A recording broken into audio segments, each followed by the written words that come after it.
Halo teman-teman, apa kabar? Kembali lagi bersama saya Yuris Khalifi. Pada kesempatan kali ini kita akan lanjutkan sesi atau playlist mata kuliah kita, yakni tentang PTIK, di mana di dua pertemuan sebelumnya saya menugaskan Bintang, si robot AI, untuk menjelaskan materi kepada teman-teman semua ya. Nah, di pertemuan 13 ini saya kembali akan menjelaskan materi kepada teman-teman semua ya. Sekarang kita sudah sampai pada pertemuan 13, di mana di pertemuan 13 ini kita akan membahas tentang pengenalan e-commerce dan pengenalan e-business. Seperti apa perkuliahan kita pada pertemuan 13 kali ini? Langsung saja kita mulai perkuliahannya.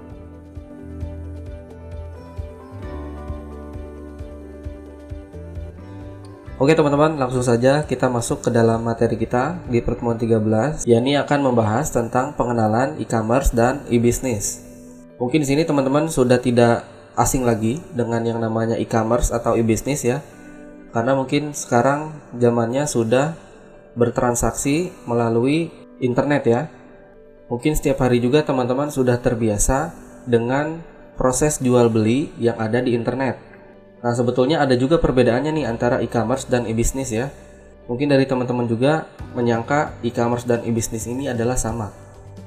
Tapi sebetulnya beda ya teman-teman ya. Nanti kita bahas perbedaannya di mana. Jadi langsung saja, yang pertama yang akan kita bahas yakni tentang pengenalan e-commerce-nya terlebih dahulu ya teman-teman. Definisi e-commerce itu mulai muncul di tahun 1990-an ya teman-teman, melalui adanya inisiatif untuk mengubah paradigma transaksi jual beli dan pembayaran dari cara konvensional ke dalam bentuk digital elektronik berbasiskan komputer dan jaringan internet. Sudah tentu ini e-commerce ini muncul di saat internet sudah tercipta ya teman-teman ya. Kemudian kita lihat definisi e-commerce menurut para ahli. Yang pertama di sini menurut Kim dan Moon pada tahun 98, definisi e-commerce adalah proses untuk mengantarkan informasi, produk, layanan, dan proses pembayaran melalui kabel telepon, koneksi internet, dan akses digital lainnya. Kemudian yang kedua ini ada dari Baurakis dan kawan-kawan di tahun 2002 menjelaskan e-commerce itu merupakan bentuk perdagangan barang dan informasi melalui jaringan internet. Sedangkan menurut Quayle pada tahun 2002 mengungkapkan bahwa e-commerce ini didefinisikan sebagai berbagi bentuk pertukaran data elektronik atau electronic data interchange atau yang disingkat EDI, yang melibatkan penjual dan pembeli melalui perangkat mobile, email, perangkat terhubung mobile di dalam jaringan internet dan intranet.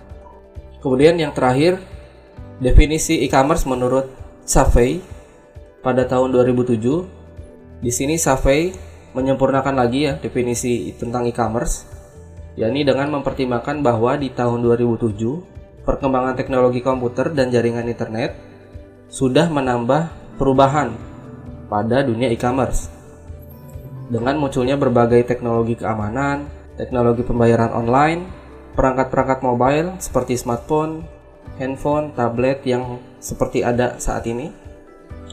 Kemudian makin banyaknya organisasi dan pengguna yang terhubung ke dalam internet, dan munculnya berbagai teknologi pengembangan aplikasi berbasis web di tahun 2007 ya teman-teman.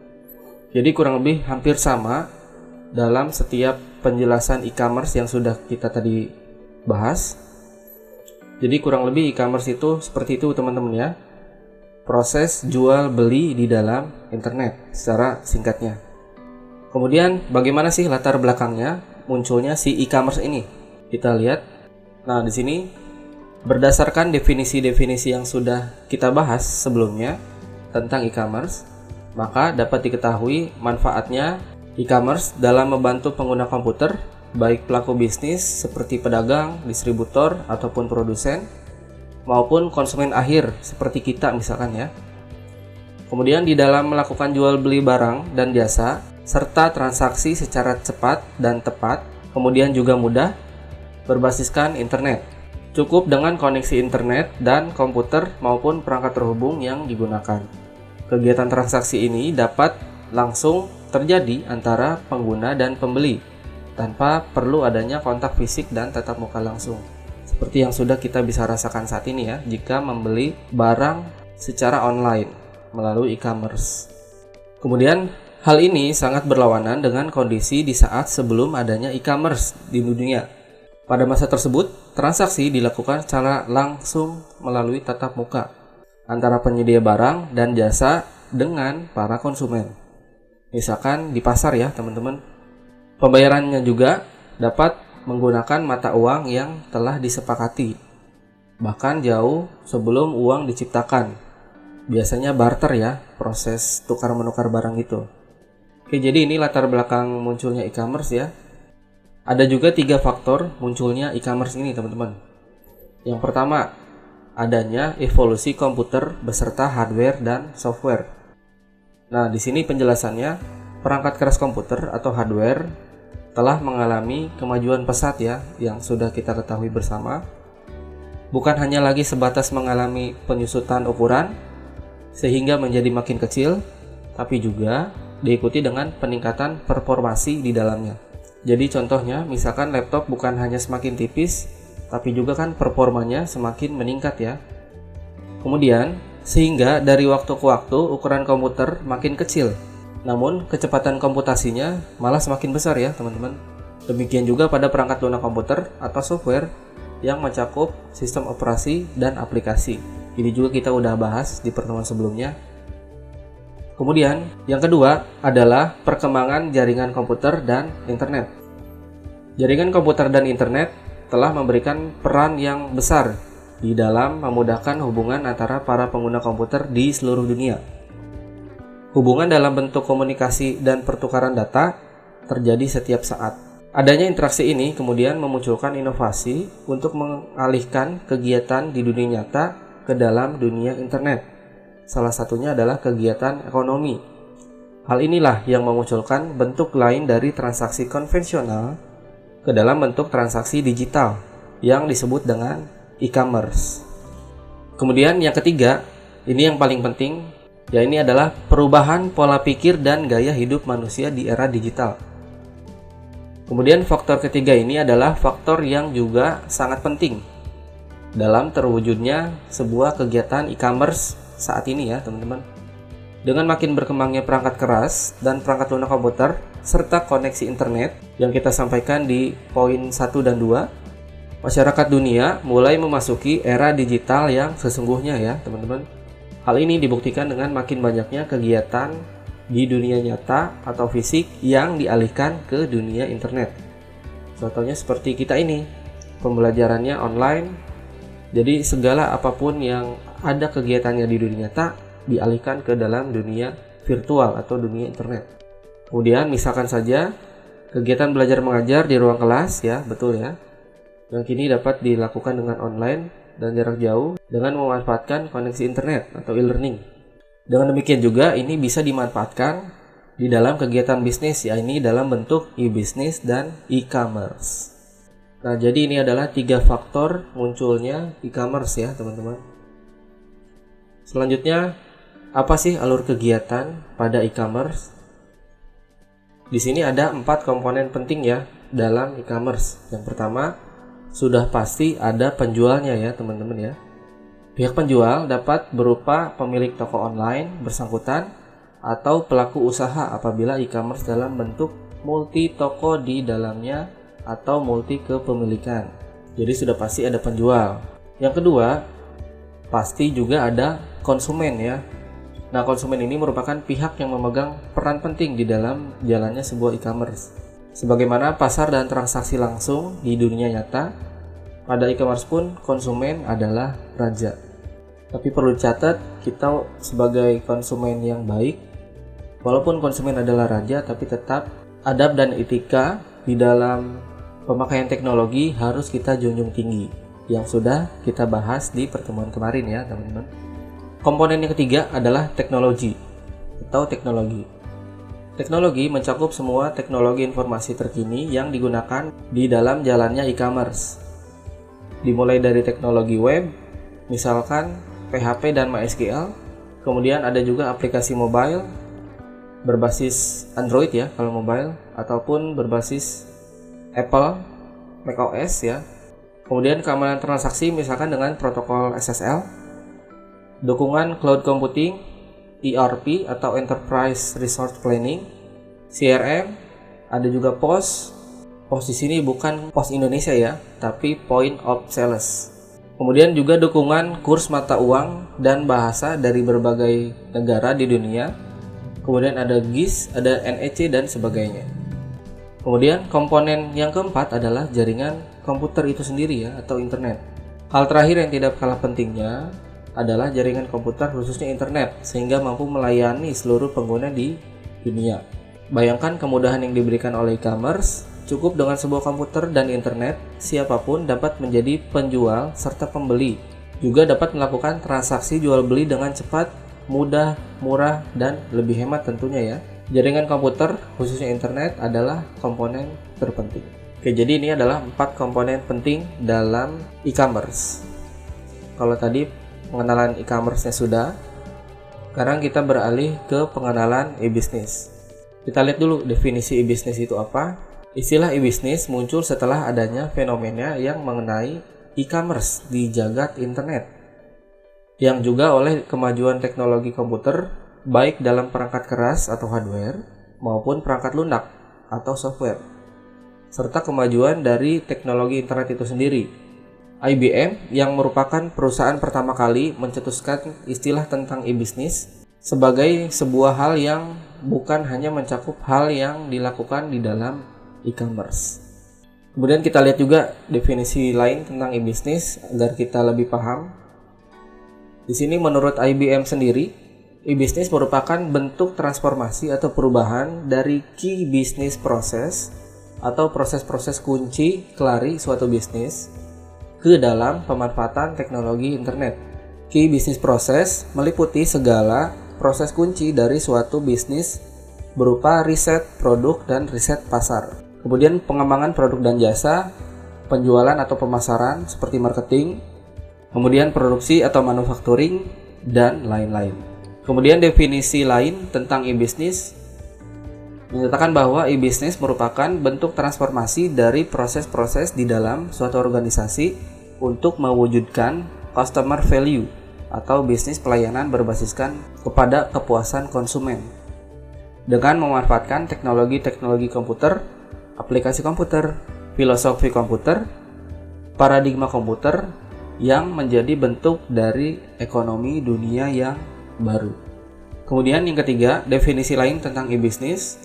E-business merupakan hal di mana e-commerce termasuk di dalamnya terkait dengan proses-proses eksternal yang dilakukannya maupun juga memuat proses-proses internal berupa pengembangan inventory, manajemen risiko atau risk management, kemudian manajemen sumber daya atau resource management, dan lain-lain ya teman-teman ya. Nanti kita bahas lebih lengkapnya tentang e-business itu seperti apa. Jadi intinya untuk definisi tentang e-business adalah seperti tadi ya teman-teman ya. Nah sekarang kita beralih ke dalam 7 elemen pada e-business. Yang pertama ini adalah competitive strategy. Nah competitive strategy ini diperlukan di dalam e-business sebagai sebuah strategi yang dilakukan agar bisnis dapat bersaing dengan sehat dan memenangkan persaingan tersebut dengan para kompetitor bisnis serupa lainnya. Berkaitan dengan pemanfaatan teknologi informasi, maka proses pengambilan keputusan dengan memanfaatkan data mining merupakan salah satu strategi jitu yang dilakukan di dalamnya. Kemudian kompetitif strategi ini juga dilakukan dengan cara mengikuti langkah-langkah yang dilakukan oleh kompetitor serupa di dalam pemanfaatan teknologi informasi di dalam menjalankan bisnisnya. Misalkan dengan pemanfaatan sarana dan aplikasi berbasis website dan mobile application atau penyedia layanan ERP, Enterprise Resource Planning, dan SOA atau Service Oriented Architecture, layanan keamanan informasi dan transaksi, ataupun lain-lain. Kemudian investasi ini dilakukan dengan baik untuk memperoleh manfaat nyata yang disebut dengan IT value atau nilai pemanfaatan teknologi informasi di dalam suatu usaha atau organisasi, dengan tetap memperhatikan adanya risiko-risiko yang muncul sebagai dampak dari pemanfaatan teknologi informasi tersebut atau biasa disebut IT risk management. Jadi kalau secara konvensional, kompetitif strategi ini kita lihat dulu nih pesaing-pesaing yang ada di sekitar kita di saat kita akan melakukan sebuah bisnis. Nah, karena kita sedang membahas tentang IT-nya, maka penjelasan tentang data ini bisa diolah oleh data mining ya teman-teman ya. Jadi dari data-data mentah diolah ke dalam sebuah ilmu yang namanya data mining. Kemudian dari data mining ini dapat dihasilkan suatu informasi yang nantinya bisa menjadi keputusan atau strategi di dalam bisnis kita. Kemudian penjelasan yang kedua ini adalah bisnis strategi. Nah, bisnis strategi juga diperlukan di dalam e-bisnis sebagai strategi yang digunakan agar bisnis dapat berjalan dengan sukses. Termasuk juga di dalamnya beberapa pemanfaatan media dan teknologi internet untuk bisnis tersebut. Misalkan saja pemasaran produk secara online melalui internet dan offline melalui media cetak dari mulut ke mulut. Sebagaimana strategi bisnis yang dijalankan pada pemasaran konvensional atau secara langsung ya, maka pada pemasaran global dan online berbasiskan e-bisnis ini, strategi bisnis tetap diperlukan dengan dijalankan dengan baik. Dengan melihat kebiasaan atau behavior dari para konsumen itu sendiri ya, maka dapat ditentukan salah satu strategi bisnis di dalam menjalankan e-bisnis.